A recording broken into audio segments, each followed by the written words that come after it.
तो जय जोहार, नमस्कार, हेलो दोस्तों। मैं सी एस देवी आपका बहुत बहुत स्वागत करता हूं हमारे इस यूट्यूब चैनल पर। आज है दोस्तों 3 जून 2022 और हम लोग कल का जो है करंट अफेयर को देखेंगे। आज का जो करंट अफेयर है बहुत ही इंपॉर्टेंट है दोस्तों, सोने की तरह है ना। इसको हमेशा के लिए अपने दिमाग में आपको अपलोड करना है। देखिएगा, पहला प्रश्न आपके सामने है। निम्नलिखित में से किसे छत्तीसगढ़ से मरणोपरांत शौर्य चक्र से सम्मानित किया गया है। यहाँ पर देखिएगा, ऑप्शन है दोस्तों ए, बी, सी या डी। ऑप्शन नंबर बी सही है दोस्तों, पूर्णानंद साहू जी को। देखिएगा कि छत्तीसगढ़ के राजनांदगांव जिले के रहने वाले पूर्णानंद साहू जी को मरणोपरांत शौर्य चक्र से सम्मानित किया गया है। और देखिए, पूर्णानंद जी दोस्तों 10 फरवरी 2020 को नक्सल मुठभेड़ में शहीद हो गए थे और राष्ट्रपति रामनाथ कोविंद ने यह सम्मान उनके माता पिता को दिया है। अगला प्रश्न देखिएगा। देखिए, आगामी इंटरनेशनल बैडमिंटन चैलेंज स्पर्धा का आयोजन किस राज्य में होगा। देखिए, यहाँ पर ऑप्शन है ए, बी, सी या डी। ऑप्शन नंबर दोस्तों सी सही आंसर है, छत्तीसगढ़। तो देखिएगा, ये है दोस्तों कि आगामी इंटरनेशनल बैडमिंटन चैलेंज स्पर्धा का जो आयोजन है छत्तीसगढ़ में होगा। और इसके आयोजन की जो संभावित तिथि है दोस्तों 20 से 25 सितंबर 2022 तक रहेगी। ठीक है। और हाल ही में दोस्तों इसको भी आपको याद रखना है कि अभी हाल ही में मुख्यमंत्री भूपेश बघेल की घोषणा के अनुसार दोस्तों रायपुर में दोस्तों बैडमिंटन अकादमी का जो है स्थापना किया जाएगा। याद रखिएगा, रायपुर जिला। ठीक है। ये अगला प्रश्न देखिएगा। देखिए दोस्तों, निम्न में से किस जिले में राज्य खेल प्रशिक्षण एकेडमी के अंतर्गत खेलो India state centre of excellence hockey academy शुरू हुई है। यहाँ पर देखिएगा ए, बी, सी या डी।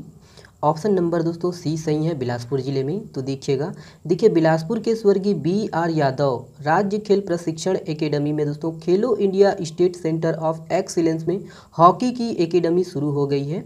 और इसमें दोस्तों 45 खिलाड़ियों का जो है चयन के बाद प्रवेश दिया गया है। अगला प्रश्न देखिए दोस्तों, देश का पहला ब्रिज जो समुद्र के ऊपर वर्टिकल लिफ्ट के रूप में बनाया जा रहा है, यह किस राज्य में बनाया जा रहा है। तो देखिएगा ए, बी, सी या डी दोस्तों। ऑप्शन नंबर डी सही है आपका, तमिलनाडु में। तो देखिए तमिलनाडु के पंबन द्वीप में दोस्तों देश का पहला ब्रिज बनाया जा रहा है जो समुद्र के ऊपर वर्टिकल लिफ्ट के रूप में होगा। और इस पर दोस्तों रेलवे की दोहरी लाइन गुजरेगी और इस ब्रिज की लंबाई दोस्तों 2 किलोमीटर से अधिक है। और इसके लिए दोस्तों इसके जो है ना निर्माण में 280 करोड़ रुपए खर्च होंगे। चलिए अगला प्रश्न देखिए हाल ही में चर्चित छत्तीसगढ़ का एक राष्ट्रीय उद्यान जिसे छत्तीसगढ़ की जैव विविधता का गढ़ भी कहते हैं, निम्न में से कौन सा है। काफ़ी इंपॉर्टेंट है दोस्तों, देखिएगा ए, बी, सी या डी। ऑप्शन नंबर दोस्तों सी सही है आपका। देखिए कांगेर घाटी राष्ट्रीय उद्यान, माफ़ करिएगा इनमें से कोई है ना तीर जो चला गया है। ऑप्शन नंबर सी सही है, कांगेर घाटी राष्ट्रीय उद्यान। तो देखिए छत्तीसगढ़ की जैव विविधता का गढ़ बोलते हैं दोस्तों इसको, कांगेर घाटी को, है ना, कांगेर घाटी राष्ट्रीय उद्यान को। और ये है कि वन संपदा एवं छोटे छोटे जीवों की विविधता के कारण ही इसे छत्तीसगढ़ की जैव विविधता का गढ़ कहते हैं। और ये दोस्तों पूरे छत्तीसगढ़ में 100% प्राणवायु की सुलभता के साथ दोस्तों, है ना, इस हिसाब से कांगेर घाटी राष्ट्रीय उद्यान 14 किलोमीटर लंबे एशिया के पहले बायोस्फीयर है, याद रखिएगा। और देखिए क्षेत्रफल के संबंध में आप देख लीजिएगा दोस्तों, है ना। ठीक है। और ये है कि कांगेर घाटी राष्ट्रीय उद्यान दोस्तों इसकी स्थापना 22 जुलाई 1982 को हुई थी और ये बस्तर जिला में है। और क्षेत्र की बात करें दोस्तों तो है ना 200 वर्ग किलोमीटर है। मैं सर्च किया, अलग अलग दिया दोस्तों, बुक में भी अलग अलग दिया है तो आप देख लीजिएगा। और ये राज्य का सबसे छोटा राष्ट्रीय उद्यान है, इंपॉर्टेंट है, याद रखना है। अगला प्रश्न देखिए निम्न में से कौन सा जिला एक साल में सबसे ज़्यादा संस्थागत प्रसव कराकर प्रदेश में प्रथम स्थान पर रहा है। देखिए यहाँ पर ए, बी, सी या डी। ऑप्शन नंबर दोस्तों सी सही है, सुकमा जिला। तो देखिएगा कि सुकमा जिले के स्वास्थ्य विभाग ने एक साल में सबसे ज़्यादा संस्थागत प्रसव कराकर प्रदेश में अव्वल स्थान पर रहा है। और वहीं बस्तर जिला दोस्तों दूसरे नंबर पर रहा है, जबकि 7 महीने पहले बस्तर जिला जो है पूरे देश में नंबर 1 पर था। ठीक है। और भी है दोस्तों कि ये बस्तर जिले में 7 महीने पहले तक करीब 72% महिलाओं ने संस्थागत प्रसव कराया था, जबकि सुकमा जिले दोस्तों केवल 66% महिलाओं ने संस्थागत प्रसव कराया था। और ये है कि सुकमा जिले में दोस्तों 2021-22 के समाप्त होने पर इस जिले में लक्ष्य का 105% प्रसव हुआ है, याद रखिएगा। अगला प्रश्न देखिए, ये है बहुत इंपॉर्टेंट प्रश्न है ये वाला, प्री और व्यापम की दृष्टिकोण से, तो बहुत ध्यान से सुनिएगा। देखिए हाल ही में चर्चित झारालावा जलप्रपात यह छत्तीसगढ़ के किस जिले में स्थित है। देखिए यहाँ पर ऑप्शन है ए, बी, सी या डी। ऑप्शन नंबर कौन सा सही है दोस्तों? ऑप्शन नंबर ए सही है, दंतेवाड़ा। तो देखिएगा, झारालावा जलप्रपात दोस्तों ये छत्तीसगढ़ के दंतेवाड़ा जिले में स्थित है, याद रखिएगा। और इसकी ऊंचाई 80 फीट है ना, 80 फीट ये ऊंचा झरना है।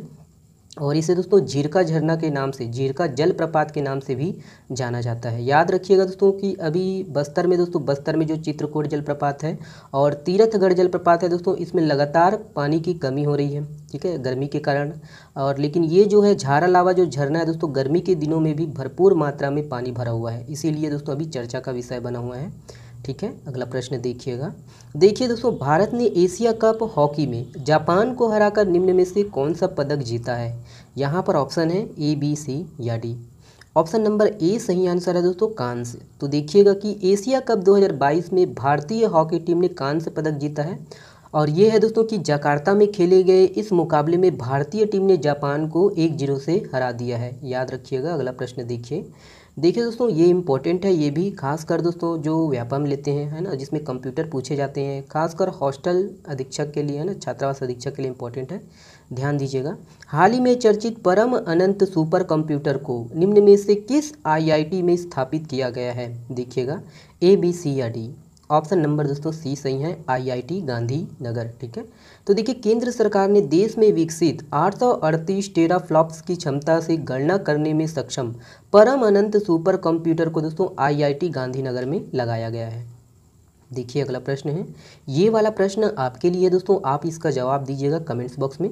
केंद्र सरकार ने प्रधानमंत्री जीवन ज्योति बीमा योजना के लिए प्रीमियर की दरों को 330 रुपये सालाना से बढ़ाकर निम्न में से कितना कर दिया है? तो देखिएगा, इसका जवाब आप कमेंट्स में दीजिएगा दोस्तों। चलिए, बहुत बहुत धन्यवाद। और हाँ दोस्तों, कम्युनिटी टैब में जो करेंट अफेयर पोल किए जाते हैं, तो प्लीज़ उसमें भाग लिया कीजिए, आपके दिमाग में ये चीज़ हमेशा के लिए अपलोड रहेगा, जो करेंट अफेयर है वो।